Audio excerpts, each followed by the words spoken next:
Hi ನನ್ನ ಪ್ರಿಯ ವೀಕ್ಷಕರೇ, ಎಲ್ಲರೂ ಹೇಗಿದ್ದೀರಾ? ಚೆನ್ನಾಗಿದ್ದೀರಾ? ಈ ವಿಡಿಯೋದಲ್ಲಿ ಹಬ್ಬದ 3ನೇ ದಿನ ಸೋಮವಾರ ವಿಸರ್ಜನೆ ಮಾಡುವವರು ಯಾವ ಸಮಯದಲ್ಲಿ ವಿಸರ್ಜನೆ ಮಾಡಬೇಕು ಮತ್ತು ವಿಸರ್ಜನೆ ಮಾಡಿರುವ ನೀರನ್ನು ಮತ್ತು ಮಣ್ಣನ್ನು ಏನು ಮಾಡಬೇಕು ಅಂತ ಈ ವಿಡಿಯೋದಲ್ಲಿ ನಾನು ತಿಳಿಸ್ಕೊಡ್ತೀನಿ. ಸೋಮವಾರ ವಿಸರ್ಜನೆ ಮಾಡುವ ಸಮಯ ಅಂದರೆ ರಾತ್ರಿ 9 ಗಂಟೆಯಿಂದ 10:30 ಒಳಗಡೆ ವಿಸರ್ಜನೆ ಮಾಡಬೇಕು. ಮತ್ತು ವಿಸರ್ಜನೆ ಮಾಡಿದ ನೀರನ್ನು ಮತ್ತು ಮಣ್ಣನ್ನು ಬಿಳಿ ಎಕ್ಕದ ಗಿಡಕ್ಕೆ ಹಾಕ್ರಿ. ಎಕ್ಕದ ಗಿಡ ಇಲ್ಲ ಅಂದರೆ ಮನೆಯಲ್ಲಿ ಪೂಜೆ ಮಾಡುವ ತುಳಸಿ ಗಿಡಕ್ಕೆ ಹಾಕ್ಬೋದು ಅಥವಾ ಬೇರೆ ಗಿಡಗಳಿಗೂ ಸಹ ಹಾಕ್ಬೋದು.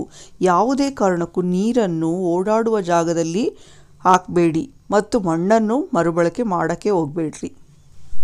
ನೋಡಿದ್ರಲ್ಲ ವೀಕ್ಷಕರೇ, ಈ ವಿಡಿಯೋ ಯೂಸ್ಫುಲ್ ಅನಿಸಿದ್ರೆ ಮಾತ್ರ ಲೈಕ್ ಮಾಡಿ, ಶೇರ್ ಮಾಡಿ, ಸಬ್ಸ್ಕ್ರೈಬ್ ಮಾಡೋದನ್ನು ಮಾತ್ರ ಮರಿಬೇಡಿ. Thank you for watching.